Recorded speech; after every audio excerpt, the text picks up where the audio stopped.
minutes sur RTCI. 18h12 sur les ondes de RTCI. Nous sommes en direct du studio 10. Nous, c'est-à-dire Mandorzi, le micro du studio. Faisal Ali est à la console technique et Rim Trabelsi est là pour réaliser la documentation digitale. Et nous allons parler tout de suite. Alors, de quoi nous allons parler Nous allons parler des conditions du changement. Alors, et nous avons intitulé la thématique, bien évidemment, nous, c'est-à-dire avec la participation de notre invité du jour, la conduite du changement, une transformation humaine, professionnelle et organisationnelle au cœur des projets. J'ai le plaisir de recevoir ce soir Madame Yousra Torjmen, consultante en leadership. Bonsoir Yousra. Bonsoir Mandor, marhaba, merci beaucoup, merci à tout le monde et tous les auditeurs. Alors, d'abord, Yousra, pourquoi parler de changement alors que la nature de l'homme, c'est de chercher la stabilité et de rester dans ce qu'on appelle sa zone de confort? Effectivement, si aujourd'hui on choisit de rester dans la zone de confort, c'est tout simplement, c'est-à-dire mourir, mais à petit feu. Voilà, c'est tout simplement ça. Après, ce sont des personnalités, ce sont des choix, parce qu'il y a plusieurs personnalités, et il y a ceux qui sont beaucoup plus dans l'action, qui au contraire, qui se sentent très mal à l'aise lorsqu'ils stagnent. Après, il y a d'autres personnalités, au contraire, qui sont dans la stabilité, qui cherchent la stabilité. Donc, ils sont conscients et convaincus que c'est la position ou la situation idéale. Et qu'il ne faut pas la changer. Exactement. Et donc, même si on nomme la situation comme une situation, une zone de confort, mais effectivement, c'est pas le confort. Pas du tout. C'est en fait une sorte d'illusion. Exact. Parce qu'avec le temps, c'est vrai, c'est au début, c'est le confort. Ok, on est là, on peut respirer, ok, c'est bien, pas de risque, pas de mouvement, pas d'action, ok, mais c'est avec le temps qu'il va se sentir très mal à l'aise. Et effectivement, c'est la zone de confort, c'est après, dans la durée, c'est le retour qui devient très négatif, que ce soit par rapport à l'attitude, que ce soit par rapport à son plan, que ce soit par rapport aux objectifs. Et actuellement, aujourd'hui, nous ne pouvons plus rester dans notre zone de confort. En fait, ça, c'est une obligation. C'est-à-dire que là, à la limite, on n'a pas le choix. Oui. Après, c'est un choix. Effectivement, même si on n'a pas le choix, c'est finalement on a décidé.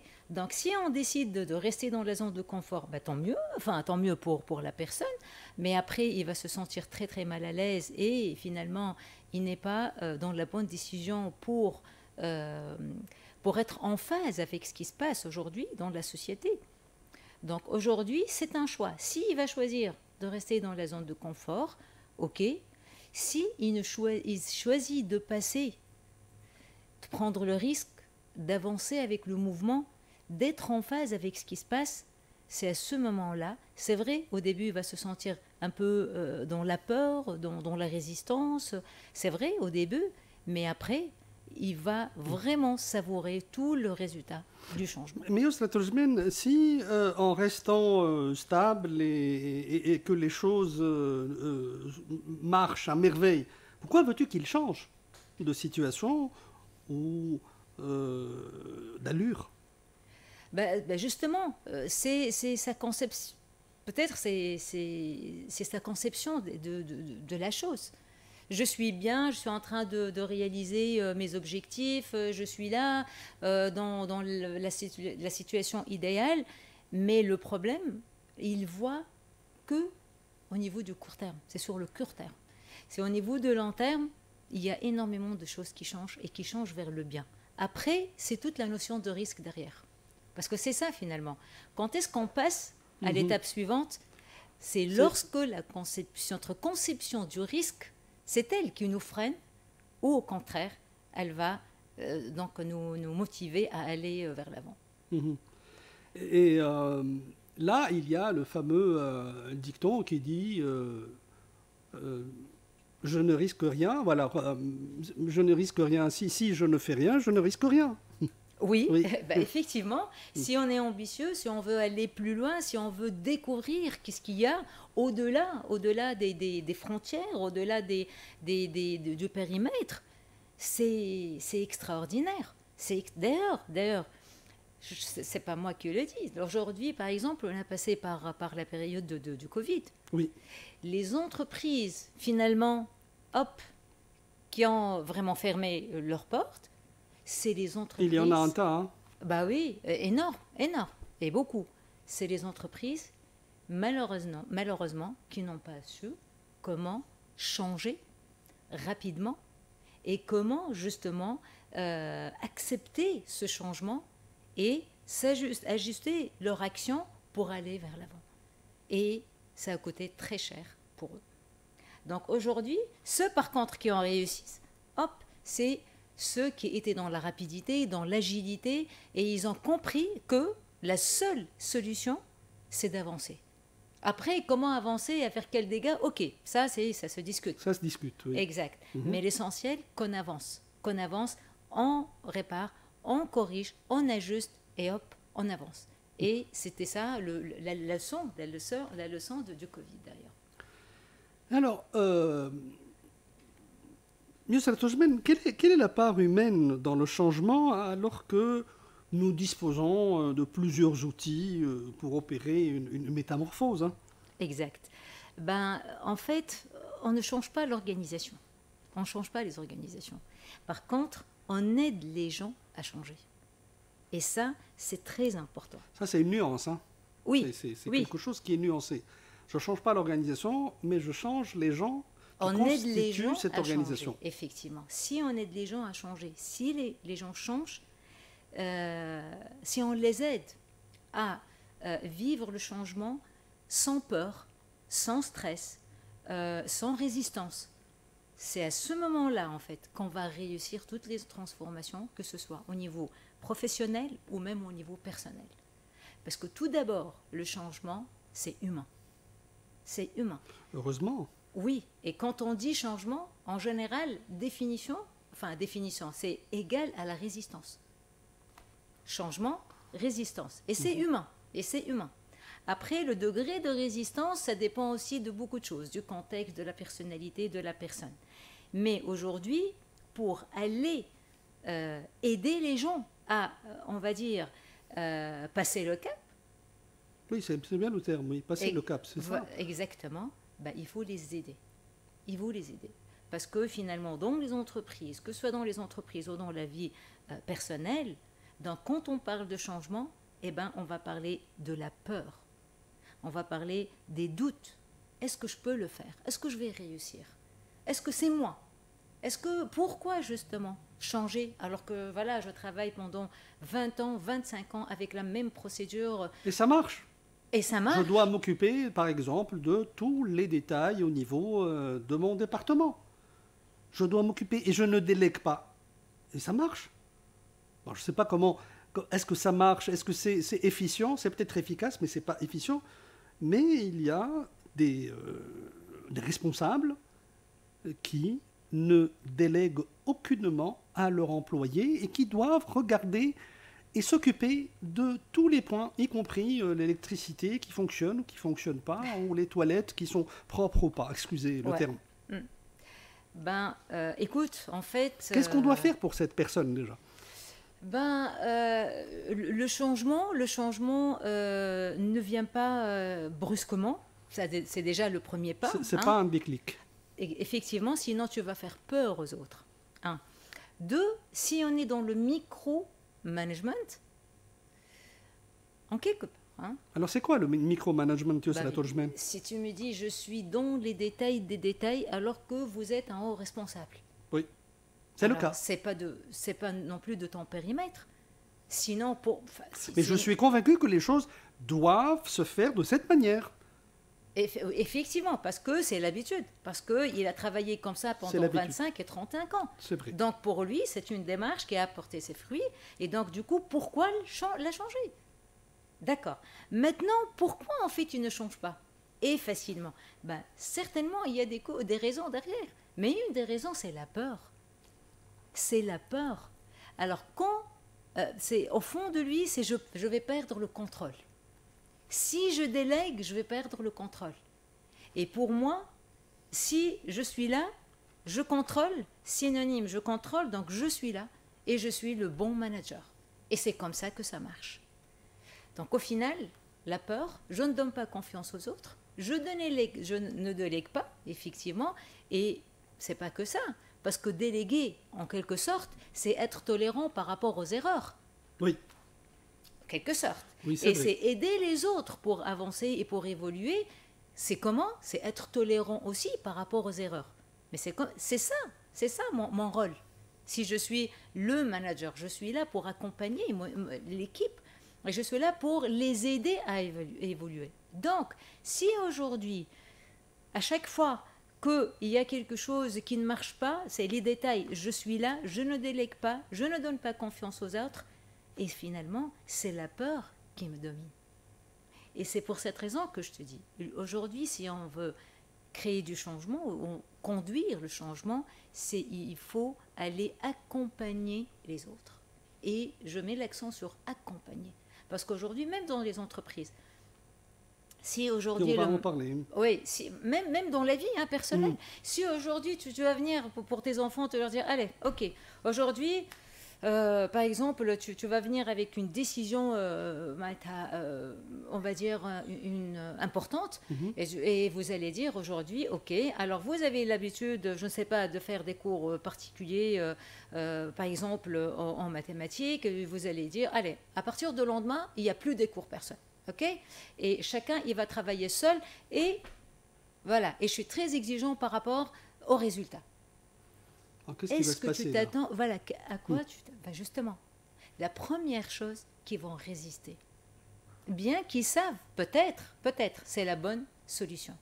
Donc, si on n'accompagne pas, si on ne va pas accompagner petit à petit, mais avec d'une manière structurée, parce que finalement, l'humain, c'est le plus difficile. C'est-à-dire, Torjmendo, là, aller lentement expliquer, oui. c'est ça? Très bien. Aujourd'hui, le changement... Pour les parents qui nous écoutent. Bah oui, aujourd'hui, le changement doit être progressif. Progressif. C'est pour cette raison que je vous dis, il faut bien avoir une des étapes. Le changement est progressif. Sinon, le premier résultat, c'est la résistance. C'est les conflits qui vont apparaître. Et là, pour nous, ce n'est pas l'objectif. L'objectif aujourd'hui, c'est de créer chez eux ce désir de changer. C'est ça, c'est ça. Il faut vraiment que la personne devant toi va trouver de la valeur. Pourquoi je change si, je ne fais pas partie de cette réussite? Et pourquoi, à la base, le pourquoi du changement? Pourquoi tu veux que je change, tout d'abord? Eh bien, tout simplement, il faut aller expliquer pourquoi le changement. Et tu lui donnes l'occasion de contribuer à ce changement. Et là, il va se sentir utile. Il va se sentir que quelqu'un qui fait partie de cette réussite. Et c'est le même mécanisme, c'est le même processus, que ce soit dans la vie personnelle que dans les entreprises.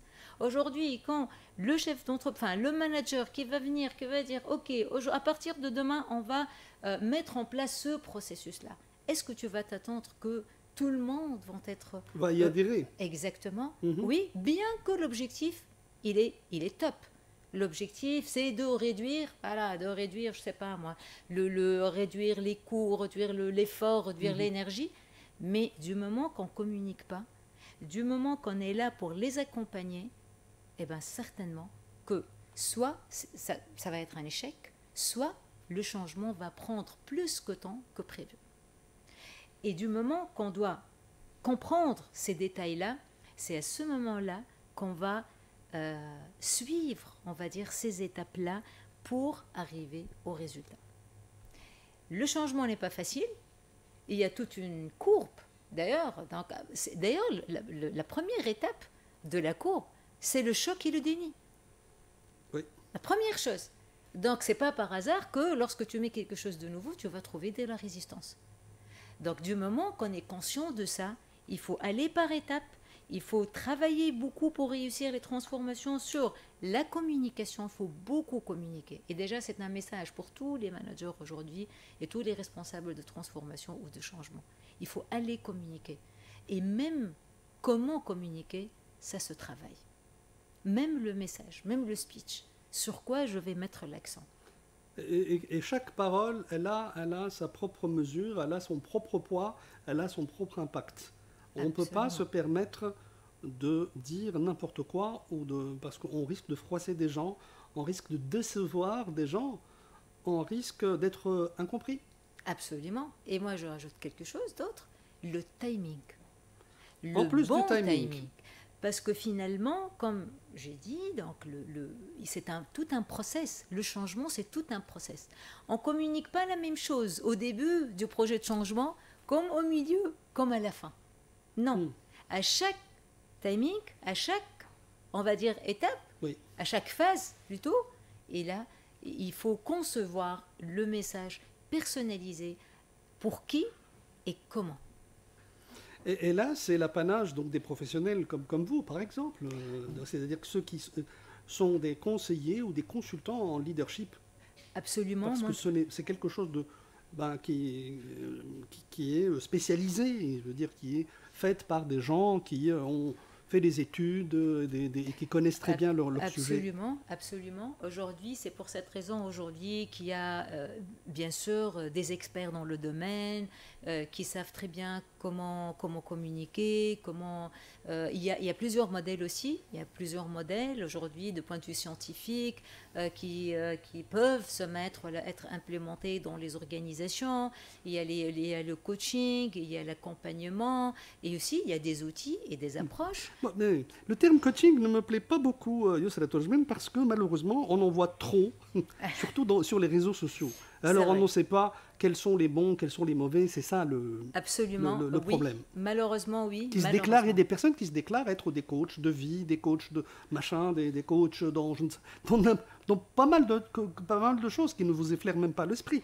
Alors je crois qu'il y a une question de vraiment on a un peu facilité et vraiment donné moins de substance à cette tâche qui est une tâche très humble et très importante aussi.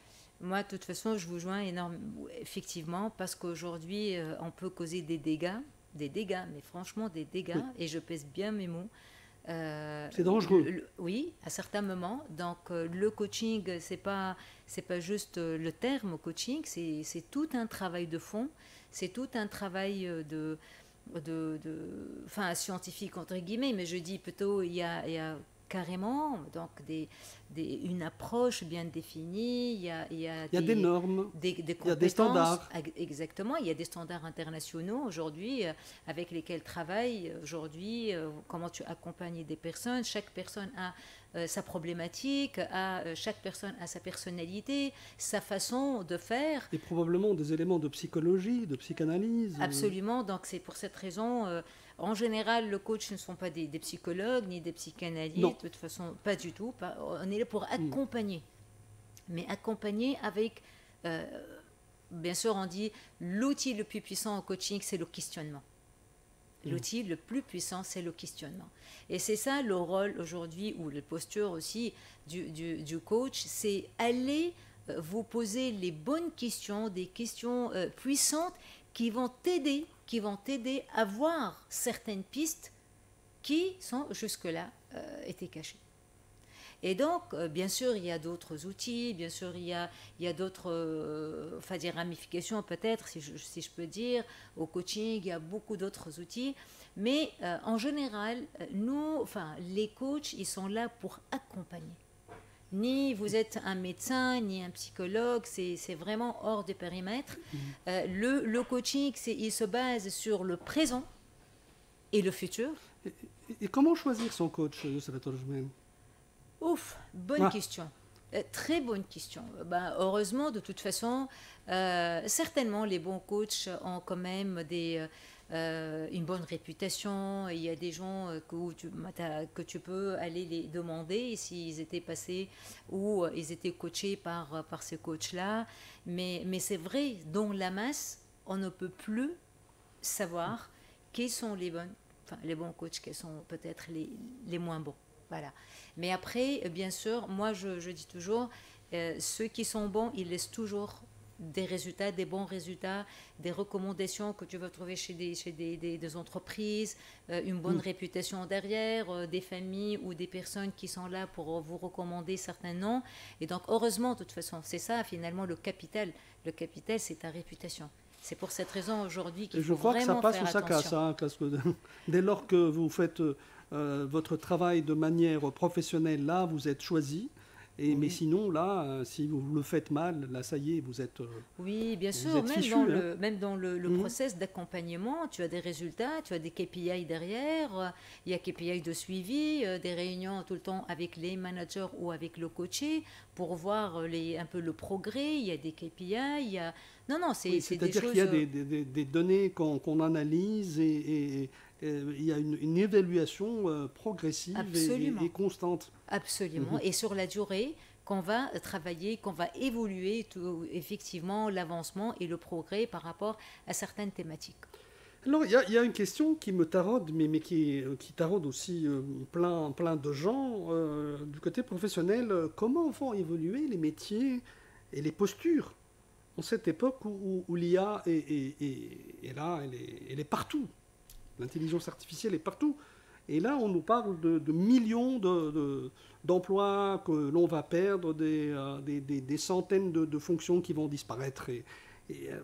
Comment va-t-on faire ?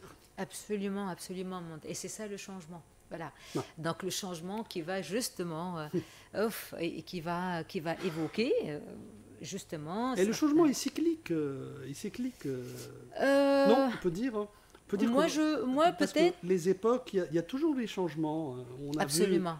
Il y a eu la création de la radio, il y a eu le cinéma, il y a eu... et on avait dit, non, ça y est, ça va faire de l'ombre au théâtre. Et qu'est-ce que c'est que ces images ? Et puis les ordinateurs, ça va faire de l'ombre aux appareils de dactylographe, etc. Et pourtant, on s'en est toujours sorti. Voilà, bravo. Voilà, c'est ça. Au final, c'est ce que j'ai dit au début, tout changement, malheureusement, il est accompagné par la peur. Et c'est ça, c'est ce qui nous freine d'avancer. Alors aujourd'hui, justement, il y a l'IA. Waouh, l'IA qui va nous faire perdre beaucoup de métiers. Oui. Peut-être, mais beaucoup de métiers vont apparaître. Mais il va nous faire gagner peut-être beaucoup de temps aussi. Certainement. Et pour qu'on aille vers plus de créativité, pour qu'on aille vers plus d'utilisation du sens critique. Absolument. C'est comme ça qu'il faut l'avoir. C'est ça le changement. Si on va avancer avec le changement, on va l'accepter, on va le moduler peut-être pour notre profit, c'est à ce moment-là que le changement va être considéré comme une opportunité. Si on va le regarder comme une menace, ça y est, on est freiné, on ne peut plus avancer. Oui. Mais aujourd'hui, c'est ça la façon. C'est vrai qu'il y a une évolution des métiers, c'est tout à fait ça, c'est vrai. Il y a la posture qui va changer aussi. Aujourd'hui, s'il y a justement qui va vraiment dominer énormément de choses, mais heureusement que l'humain reste là. Donc aujourd'hui, que ce soit dans l'entreprise, que ce soit nous en tant qu'être humain, donc il faut développer d'autres compétences. Aujourd'hui, on a besoin des leaders, on a besoin de quelqu'un qui accompagne, on a besoin des personnes... Qui nous prennent par la main et qui nous font aller vers notre objectif commun. Absolument, c'est ça l'accompagnement, c'est prendre une personne d'une situation A vers une situation B, désirer. Alors ça, c'est le mot d'ordre, désirer. Parce que sinon, si c'est pas désiré, il ne va pas bouger. Sauf si dans une entreprise, il va bouger par peur, encore une fois. Si tu veux qu'on change de process... Par contrainte. Oui, effectivement. Donc moi, je suis obligée de suivre mon manager, sinon je vais être pénalisée. Mais là aussi, c'est pour cette raison que je reviens à plusieurs modèles. Donc aujourd'hui, le changement, c'est humain avant tout. Il faut travailler sur la conscience, sur le désir. Moi, je veux changer. Parce que je vois de l'opportunité derrière. Après, est-ce que tu as ces compétences pour aller bouger ? Non ? c'est à ce moment-là que je vais vous outiller pour t'aider justement. C'est ça le process d'accompagnement. Je vais t'aider. Et si je comprends bien, Yousra Tojmen, toute personne est capable de changement. Oui, mais avec une capacité différente, avec une vitesse différente, avec un désir différent, avec une personnalité différente. On peut se mettre tous les deux devant un changement, mais après notre posture sera différente. La vitesse sera différente. Toi, tu vas être convaincu rapidement et tu vas entrer dans le changement, tu vas l'adopter et tu vas vite procéder au changement. L'autre, il y a des gens qui ont pris des années. Des années. Il y a des gens qui ont pratiquement passé Vous parlez toute par leur expérience. Hein. Oui, moi j'ai écouté des personnes. Pour des cas Oui, que bien vous sûr. avez Oui, vécu. oui. Il y a des personnes qui ont passé des dizaines d'années pour changer. Il y a des dizaines d'années qui n'ont pas encore accepté le changement. Il y a des personnes qui n'ont pas accepté le deuil pour passer à autre chose. Ça, c'est sur le plan personnel aussi. Oui, bien sûr, c'est la courbe aussi, hein, c'est la courbe de deuil du changement. Donc, malheureusement, ils sont encore dans le déni, ils sont encore dans la colère, ils sont encore dans la dépression. Et c'est ça, ils n'ont pas pu trouver du sens pour passer et finalement changer d'une situation à une autre. C'est pas du tout facile. Du tout. Et le premier pas pour passer, c'est trouver du sens. Il faut déjà accepter ce changement, le remercier. Il y a des gens, c'est vrai, qui nous ont fait beaucoup de mauvaises choses, qui nous ont fait souffrir. Oui. C'est vrai, oui. Oui, bien sûr. Mais, le long d'une vie, évidemment, on en voit des choses. Hein. Ah ben oui. Alors, à certains Est-ce moments... qu'on va remercier ceux qui vous ont fait du mal, Yousra Tojmen? Si tu veux avancer, oui. Oui. Mais les remercier? Oui. Moi, personnellement, je suis passée par une période qui est assez délicate avec un manager qui était manipulateur, très manipulateur, et qui avait souffert énormément de personnes. Et à certains moments, j'avais besoin de tolérer ça pour pouvoir avancer. Et c'est grâce à lui. Merci, d'ailleurs, s'il est là. Merci parce que c'est grâce à toi que j'ai appris beaucoup de choses. Merci, c'est parce que c'est grâce à toi que j'ai découvert d'autres compétences, d'autres valeurs humaines. Et merci à vous parce que je suis devenue beaucoup plus forte. Et heureusement, parce que j'ai trouvé du sens pour aller plus loin. Et donc, si je n'ai pas fait tout ce travail sur moi-même, je n'aurais pas eu le courage pour avancer et trouver du sens. C'est ça. Vous avez dit le mot juste, Yousra Tojmen, c'est travailler sur soi-même. Absolument. Je crois que c'est... Là, c'est vraiment ça, c'est le secret. Si tu veux avancer, tu n'as vraiment une seule solution. Et ça, je passe le message à toutes les personnes qui ont souffert et qui sont encore Ou les coincées. gens qui sont en dépression, par exemple, Oui, ceux qui connaissent... aussi. Ils sont encore coincés dans cette situation. Parce que finalement, c'est leur passé qui domine. Alors arrêtez, s'il vous plaît. Arrêtez de regarder le passé. Derrière soi. Exactement. Le passé, c'est quelque chose qui est le passé. Ça y est. Bye bye, c'est adieu. Maintenant, c'est la seule vérité aujourd'hui, c'est ton présent. Vivez le présent. C'est très important. Et à ce moment-là, vous pouvez changer le futur. S'il vous plaît, sortez de votre zone de confort parce que ce n'est plus le confort. Le confort, il vous attend. Le confort, il est là. Maintenant, il faut trouver du sens à votre vie pour pouvoir passer à l'étape suivante. Je crois que je vais terminer sur ça parce que c'est tellement beau, Yousra Tojmen, que je ne voudrais pas ajouter d'autres choses plutôt un peu négatives. Mais voilà, le maître mot, vous l'avez dit, et je vous laisse d'ailleurs la fin de ce bel entretien qu'on a consacré à la conduite du changement. Moi, je dis tout simplement, essayez de voir le changement avec un autre angle. C'est une opportunité. Il y a plein d'opportunités qui vous attendent, que ce soit au niveau personnel, que ce soit au niveau professionnel. Osez. peut-être vous êtes beaucoup plus centré sur la perte plus que le gain. Oui. Mais moi, je vous dis non. Mais par contre, la question, combien tu vas perdre si tu ne passes pas à l'action? Tu es en train de perdre énormément de temps. C'est ta vie, c'est des années, c'est des opportunités peut-être qui sont là, qui t'attendent, alors qu'on est coincé malheureusement dans une situation de zone de confort qui est nocive. Il faut essayer d'avancer. Il n'y a que des bonnes choses qui vous attendent. Vraiment, soyez réceptifs à tout ce qui vient. Finalement, c'est ta façon à composer à cet environnement, on va dire, externe ou interne. C'est à ce moment-là où que tu seras beaucoup, beaucoup plus forte pour aller plus loin. Essaye de composer dans la flexibilité, dans l'agilité. Essayez d'être en mode solution plus qu'en mode problème. C'est ça, finalement, la clé de succès. Essayez d'être réceptif. J'accepte, je reçois, ok, j'analyse. C'est comme si on est souvent sous, je ne sais pas, mais dominé par des idées qui sont vraiment... hors de propos. Oui. Donc, essayez d'être conscient. C'est la conscience de ça et passer vers l'avant. Il n'y a que de très, très belles choses qui vous attendent. Voilà. Tout est dit. Yousra Torjmen, merci beaucoup. Merci à vous, Monder. Merci à vous. C'est toujours un plaisir d'être là. C'est toujours un plaisir de partager avec vous vraiment des sujets qui sont très intéressants, qui aident et j'espère aussi qu'on a apporté de la valeur ajoutée à notre audience. Eh ben, certainement, en tout cas, moi aussi, je l'espère et je vous remercie encore une fois d'avoir été des nôtres et je vous dis à très bientôt, Yousra Torjmen. Merci beaucoup. Merci. Retour à la musique. I'd rather go blind.